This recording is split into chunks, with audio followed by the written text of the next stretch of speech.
जय गुरु जी, शुक्राना गुरु जी, जय गुरु जी, प्यारी संगत जी। संगत जी, गुरु जी का आज का सत्संग शुरू करने से पहले हम सभी गुरु जी का मंत्र जाप कर लेते हैं। ओम नमः शिवाय, शिव जी सदा सहाय। ओम नमः शिवाय, गुरु जी सदा सहाय। ओम नमः शिवाय, शिव जी सदा सहाय। ओम नमः शिवाय, गुरु जी सदा सहाय। जय गुरु जी, शुक्राना गुरु जी। संगत जी, गुरु जी का आज का सत्संग गुरु जी की बहुत ही प्यारी संगत जी ने शेयर किया है हमारे साथ। गुरु जी की बहुत सारी ब्लेसिंग्स और मैसेजेस उन्होंने हमारे पास सत्संग के माध्यम से पहुंचाए हैं। शुक्राना गुरु जी। संगत जी, सत्संग को पूरा सुनिएगा बिना स्किप करें, ताकि गुरु जी जो भी ब्लेसिंग्स और मैसेजेस सत्संग के माध्यम से हम तक पहुंचाना चाहते हैं वह हमें ज़रूर मिले। और आप चाहें तो गुरु जी की ब्लेसिंग को आगे भी किसी के साथ शेयर कर सकते हैं। सत्संग सुनने वाले को और सत्संग सुनाने वाले को दोनों को ही गुरु जी ब्लेस करते हैं। शुक्राना गुरु जी।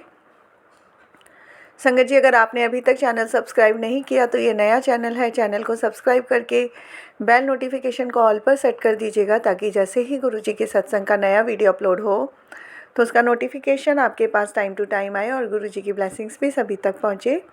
संगत जी, कोई भी गलती भूल चूक मुझसे या संगत जी से सत्संग बोलने में हो जाए तो माफ़ करना। गुरु जी, आप भी माफ़ करना। सत्संग शुरू करते हैं। जय गुरु जी, शुक्राना गुरु जी। ओम नमः शिवाय, शिव जी सदा सहाय। ओम नमः शिवाय, गुरु जी सदा सहाय। गुरु जी के चरणों में कोटि कोटि प्रणाम।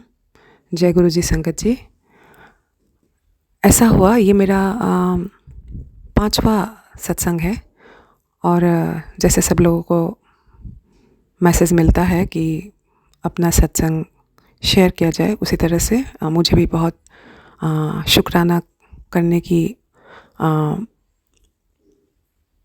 एक तरह से आदेश मिल रहा था बार बार। तो मुझे ऐसा मैसेज मिल रहा था, मतलब थ्रू यूट्यूब ओनली, कि ब्लैक मैजिक को लेके ज़्यादा बहुत कुछ मिल रहा था। और एक दिन तो ऐसा एक मैसेज सुना जो थोड़ा सा डायरेक्टली ये उस मैसेज के ज़रिए उस आंटी जी को जिन्होंने सुनाया था उनका मतलब आप वृत्तांत वो बोल रही थी, आप बीती वो बोल रही थी। और उसमें ऐसा था कि उनको भी दूसरा एक सत्संग सुन के उनको ये मैसेज मिला कि उनके घर में कहीं पे भी कोने में किसी का दिया हुआ, कुछ किया हुआ सिंदूर कहीं पे है, कहीं पे होगा, और उसको ढूंढ के उसको बाहर निकालने की, घर परिसर से बाहर फेंकने की बात की जा रही थी। और उस सत्संग में उन आंटी जी की माँ की, मतलब मम्मी की, उनकी बात हो रही थी कि उनकी मम्मी को किसी ने दिया हुआ है और उसको डायरेक्टली उस सत्संग में कहा गया था। और ये मैसेज जब वही सत्संग के एपिसोड को जब मैंने सुना तो मैंने इसलिए कनेक्ट किया क्योंकि मैं पिछले भी सत्संग पे मैं बोल चुकी हूँ कि बहुत सारे लीगल्स और कोर्ट केसेस में हम लोग थोड़े से है उलझे हुए इस समय। तो और ऐसे केसेस में उलझे हुए हैं कि हमारे घर के मेरी बहन और मेरे पिता का 2 साल के गैप में एक ही तारीख, ईयर अलग है लेकिन एक ही तारीख और एक ही समय, रात के 12 बजे एक ही समय में वो दुर्घटना होती है। और दोनों अभी नहीं है। पहले मेरी बहन गई और उसके 2 साल बाद मेरे पिता गए। और वो जो घटनाक्रम चल रहा था उसको लेके ब्लैक मैजिक वगैरह कभी हम लोगों ने विश्वास नहीं किया, मतलब साइंटिफिक नहीं लगा। लेकिन ये सब घटनाक्रम होने के बाद हम लोग ये सब इस दिशा में सोचने को मजबूर हुए। और ये सब मैं पहले बोल चुकी हूँ। दरअसल मैं आगे की बात अभी करना चाहती हूँ।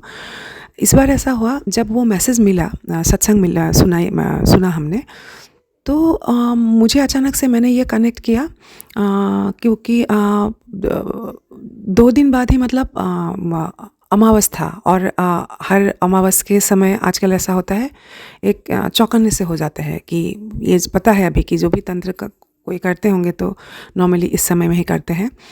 तो बार बार जब ये मैसेज आ रहा था तो मैंने घर पे मेरी, मतलब मायका जो है, घर पे मैंने जब फ़ोन किया मेरी सिस्टर को, और उन लोगों को, मेरे एक सिस्टर को भी, वो भी गुरुजी की फॉलोअर है, वो मानती है। और उसको भी सेम एग्जैक्ट वही सत्संग सुनाई दिया। वो उसने भी मुझे वही बात बोला, एक ही साथ, एक ही समय। और जब ढूंढा गया तो ये पता लगा कि हाँ वहाँ पे मेरी माँ के घर में कोई कोई बाबा जी, मतलब जैसे साधु संत नहीं होता भीख मांगते हुए आते हैं, ऐसा कुछ बहुत पिछले लगभग 1 साल से एक्चुअली कोई ना कोई आते हैं और कुछ बोल के जाते हैं। कभी चाय मांगते हैं, कभी कुछ दे के जाते हैं। बहुत ये मुझे पता था पहले से भी कि ऐसा होता है, और हमने सोचा कि ऐसा तो होता ही है। जैसे कभी कभी साईं बाबा का भी एक गाड़ी आता है और बहुत लोग चंदा इकट्ठा करते हैं कि मंदिर बनाना है, ऐसा ये सब होता ही रहता है। तो नॉर्मली लिया था।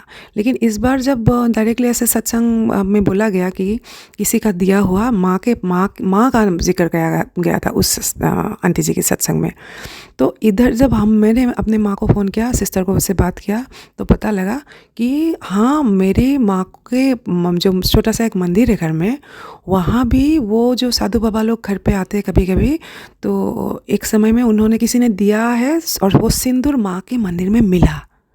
और हम एकदम दंग रह गए। और जय गुरुजी, शुक्राना गुरुजी के ऊपर आस्था और विश्वास और जैसे सुदृढ़ हुआ और विश्वास करने ऐसा लगा कि हाँ है गुरुजी हर पल हमें दिशा दिखा रहे हैं, हमको बचा रहे हैं, और दुर्घटना देना नहीं चाहते। शिव जी खुद जैसे इस बार आए हैं, और ये विश्वास और सुदृढ़ हुआ। दृढ़ता से हम लोगों ने माना इस बात को कि हाँ गुरुजी आसपास है। और तुरंत उन लोगों ने उस सिंदूर की जो भी एक पर्ची जैसा ऐसे कागज़ पे लपटा हुआ था वो उसको बाहर फेंका।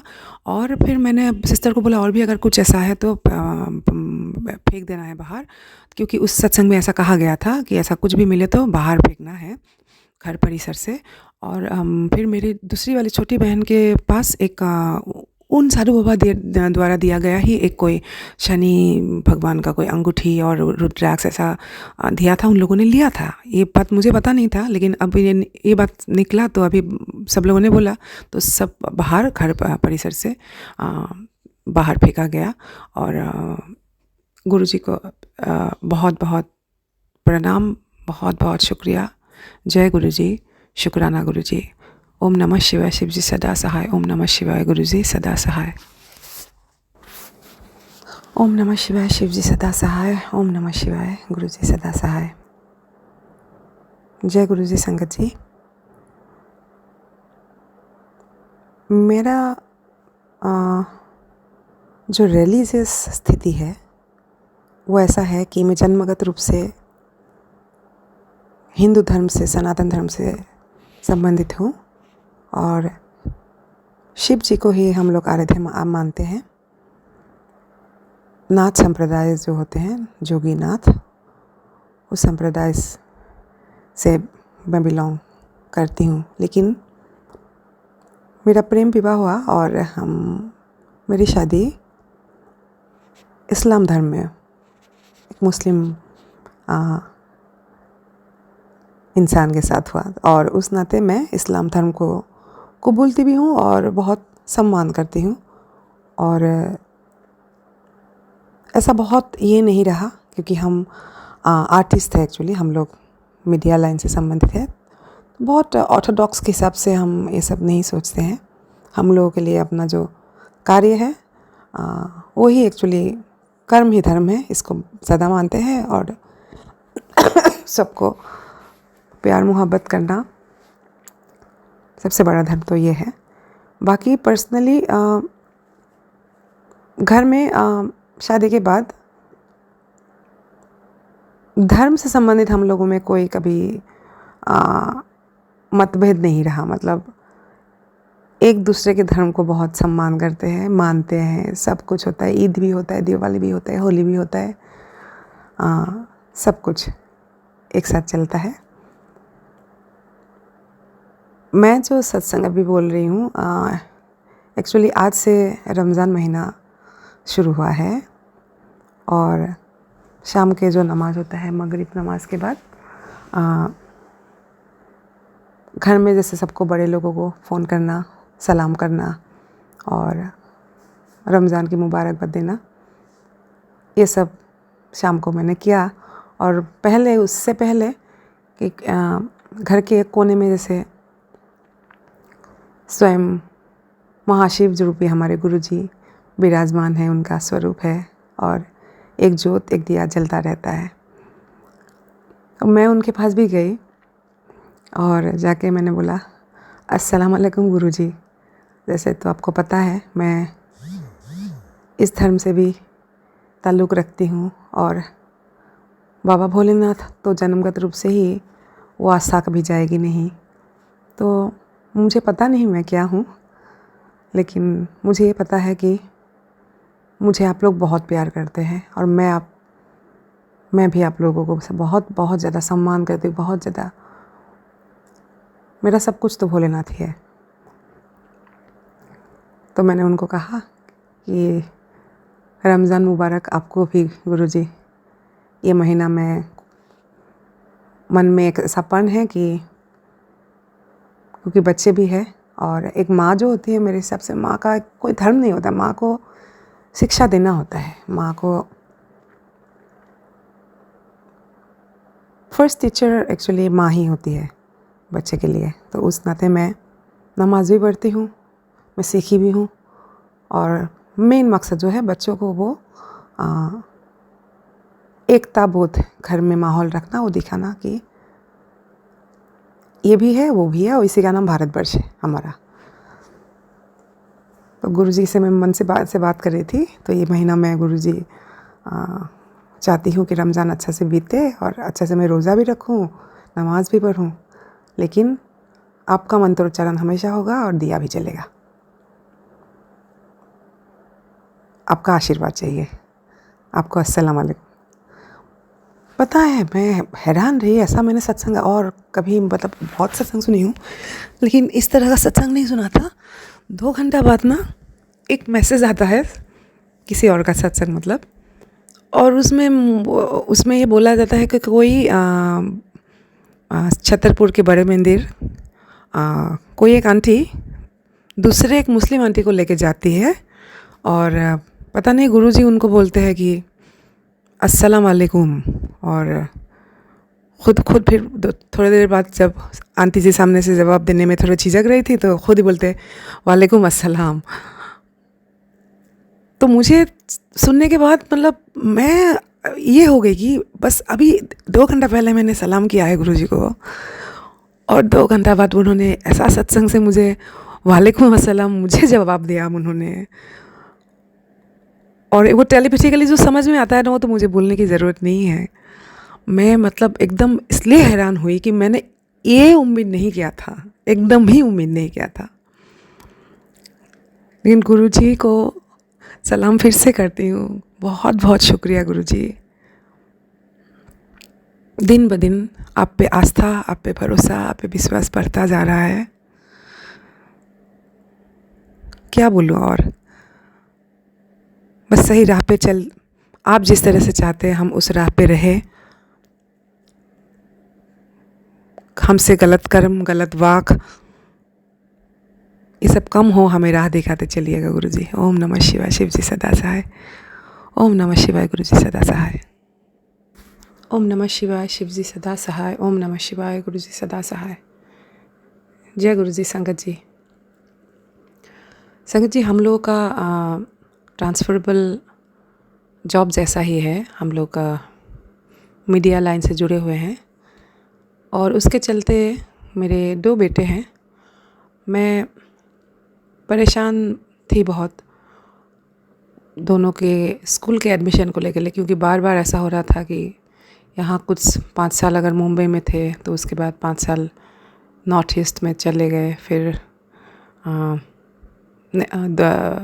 4 मतलब प्री प्राइमरी क्लास 1 तक अगर मुंबई में पढ़े और फिर बाद में कोरोना के साथ टाइम में नॉर्थ ईस्ट में चले गए। फिर वापस वहाँ जाके ऐसा लगा कि एक मन में होता है ना, मुंबई या मेट्रोस के एडुकेशन या जो भी एम्बियंस है, एटमॉस्फेयर है, कहीं इंटीरियर में जाके कोई भी स्कूल में मतलब माँ होने का नाते ऐसा लगता है ना कि सही एक्सपोजर मिलेगा कि नहीं बच्चों को। तो उसके बाद वापस से फिर ये कन्फ्यूज़न था कि क्या उन लोगों को बोर्डिंग भेजे या नहीं भेजे, या फिर आजकल अलग अलग बोर्ड्स के स्कूल है, आईबी बोर्ड का बहुत नाम है। तो मैं बहुत बहुत ज़्यादा कंफ्यूज थी, परेशान थी एक्चुअली बच्चों को लेके। फिर ये ऑप्शन था सामने कि दिल्ली, नोएडा, गुड़गांव या फिर मुंबई, कहाँ भेजे, किस तरह से क्या करें। मैं अपने डिसीजन को लेके ही एक्चुअली कंफ्यूज थी, मुझे अपने डिसीजन पे भरोसा नहीं था। लेकिन लास्ट में ऐसा कुछ हुआ, गुरुजी की कृपा मान के ही एक सही जगह पे एडमिशन करने में गई स्कूल में। और जब अंदर प्रिंसिपल से मिल के जब उस स्कूल से मैं वापस मतलब कैंपस से बाहर आ रही थी, तो मन में अचानक ऐसे मतलब गुरुजी को भी पूछा कि सही कर रही हूँ कि गलत कर रही हूँ, ये सही स्कूल है कि मतलब ये जगह के हिसाब से जो चूज़ किया ये सही है कि नहीं। एंड जब जैसे सोचा, उसी समय सामने से एक ब्लैक एंड ब्राउन कॉम्बिनेशन का एक बटरफ्लाई बहुत खूबसूरत सा मेरे सामने से उड़ के मतलब लेफ़्ट से राइट गए, और मेरी नज़र पड़ी तो और मैं समझ गई कि हाँ गुरुजी है। तो गुरुजी सामने से जाके मुझे ये जवाब दिए कि मेरे ऊपर छोड़ दे, या फिर जो भी हो रहा है सही हो रहा है। इस तरह से कि मैं मान के आगे बढ़ रही हूँ। जय गुरुजी, शुक्राना गुरुजी। फिर और एक सत्संग है जो कि डायरेक्टली मेरे साथ नहीं, लेकिन मेरे सिस्टर के संबंधित है। हम लोगों का बहुत सारा एक्चुअली कोर्ट केस वगैरह चल रहा है, और पहले की कोई अलग सत्संग में मैं बोली हूँ कि किस तरह से मेरी एक बहन की अचानक मौत होने के बाद उसकी छोटी सी बच्ची अपने ही पिता, अपने ही फादर के साथ जाने को वो इनकार करती है, और वो ज़िद करती है, मेरे माँ मतलब उसकी नानी के साथ रहने को ज़िद करती है। और जो डेथ है वो मेरी बहन का, वो थोड़ी सी मिस्टीरियस है, सस्पिशियस है। ये मैं पहले सत्संग में बोल चुकी हूँ। और उसी के लेके कस्टडी बैटल वगैरह बहुत कुछ जो मेरी माँ की तरफ से, नानी की तरफ से, मतलब बच्चे की कस्टडी का केस बहुत चल रहा है। और उसी दौरान पहले हम लोग को नहीं लगा था ये सब, हम लोग कभी विश्वास नहीं किया, कभी सोचे ही नहीं कि ब्लैक मैजिक बल्कि कुछ होता है। लेकिन मेरी सिस्टर की जिस डेट को मौत होती है, उस 2 साल बाद उसी डेट में, same date, exact same date में मेरे पिता का भी मौत होती है, उसी समय, सेम टाइम। और दोनों ही समय अमावस का समय था। और बाद में ये सब ऑब्ज़र्व करना हम लोगों ने शुरू किया। पहले ये सब विश्वास इतना सोचे ही नहीं, इस तरह से पली बढ़ी नहीं एक्चुअली ब्लैक मैजिक के बारे में, कि मारन वगैरह ये सब क्या क्या होता है वो सब। लेकिन जब ऑब्ज़र्व करना शुरू किया तो बहुत सारे कोइंसिडेंस बोले, जो भी मतलब जगह पे चीज़ें गिर रही थी। तो ऐसा कुछ हुआ इस बार। ये सब जो भी कोर्ट केस लीगल चल रहा है, मेरी और एक जो सिस्टर है वो ज़्यादा लीड लेके चला रही है, सब में आगे वो है। तो उसने क्या अचानक एक सपना देखा। वो हालांकि गुरुजी से बहुत ज़्यादा प्रभावित है, उसको बहुत ब्लेसिंग्स भी है, और वो लोग बड़ा मंदिर दर्शन करके भी आए हैं हाल ही में, और बहुत मानती है वो गुरुजी को। तो सपना देखा उसने जे कि उसके शरीर में बहुत जैसे नेगेटिविटी है, और वो मंत्रोच्चारण करना शुरू किया, गुरुजी का मंत्र। और उसी क्षण उसके बदन से ब्लैक डार्क एनर्जी, जैसा कोई ब्लैक टाइप का एनर्जी निकला। और वो ब्लैक एनर्जी जो भी एक साथ होके मेरी वो बहन का रूप ले लेती है, जो बहन नहीं है अभी। वो रूप लेके इस तीसरी सिस्टर को मतलब बोल रही है कि मैं तुझे लेने आई हूँ, तेरे पास और 4 दिन है, और मतलब लेने आई हूँ, मतलब जाना पड़ेगा तुझे मेरे साथ। तो सपने में ही ये बोलती है कि नहीं, मैं नहीं जाऊँगी अभी, मेरा काम है अभी बाकी। और तो जो डेथ कर गई वो सिस्टर बोलती है नहीं, तुमको तो जाना ही पड़ेगा। और इस तरह का था कोई सिचुएशन, सपना देखा। और फिर लास्ट में मेरी तीसरी सिस्टर जो है वो बोलती है कि नहीं, मैं गुरुजी से प्रार्थना करूँगी और मैं जाऊँगी नहीं। उस तरह से सपना टूटा है। और मुझे दूसरे दिन फ़ोन करके जब उसने कहा तो मैं भी थोड़ी सी चिंतित हुई, क्योंकि अजीब सा सपना है। और हालांकि तब तक गुरुजी के बारे में ये सब पता लग चुका था कि बहुत सारे कष्ट, बहुत सारे जो विपदा आने वाली है गुरुजी सपने में काटते हैं। तो मुझे भी ऐसा ही लगा कि गुरुजी ने जो भी बहुत ज़बरदस्त कोई ब्लैक मैजिक किया होगा, मतलब कि उन लोगों ने वापस, और गुरुजी ने शायद सपने में काटा होगा, क्योंकि मंत्र वगैरह उच्चारण किया है सब सपना में। और क्या हुआ, उसी के और एक दिन बाद फिर पता लगा, घर से फ़ोन आता है कि मतलब मेरी माँ की सिस्टर की घर के आंगन में एक बटरफ्लाई मृत अवस्था में पाई गई दूसरे दिन सुबह। जय गुरुजी, शुक्राना गुरुजी, जय गुरुजी, शुक्राना गुरुजी, जय गुरुजी, शुक्राना गुरुजी। बहुत सारे सत्संग में जैसे सुनते आए हैं कि कई बार गुरुजी खुद हमारे प्रॉब्लम्स को अपने पे लेके काटते हैं वो, और ये हमारे साथ किसी और का सुना हुआ तो था, लेकिन इस बार अपने आप वो सपना जो देखा उसके बाद दूसरे दिन ही ये, और ये भी अमावस के दिन ही की बात है। ये 2-3 दिन पहले जो अमावस गया उस समय की बात है। तो सब कुछ समझ में आता है अभी क्या हो रहा है क्या नहीं हो रहा है, लेकिन गुरुजी का इतना निस्वार्थ जो प्रेम है हम लोगों के लिए, प्रेम और प्रेम का जैसे अथाह सागर गुरुजी है। गुरुजी को बहुत बहुत प्रणाम, बहुत बहुत बहुत शुक्रिया। हमें राह दिखा के चलिएगा गुरुजी। हम लोग बहुत गलती करते हैं, बहुत पाप कर्म से हम लिप्त होते हैं, हमें माफ़ कीजिएगा, और आगे का राह हमें आप मार्गदर्शन करते हुए आगे लेके जाइएगा। जय गुरुजी, शुक्राना गुरुजी। ओम नमः शिवाय। शिव जी सदा सहाय। ओम नमः शिवाय। गुरुजी सदा सहाय। जय गुरुजी, शुक्राना गुरुजी। थैंक यू संगत जी, गुरुजी की ब्लेसिंग्स हम तक पहुंचाने के लिए आपका बहुत बहुत शुक्रिया। शुक्राना गुरुजी। सर्वदा भला हो गुरुजी। जय गुरुजी प्यारी संगत जी।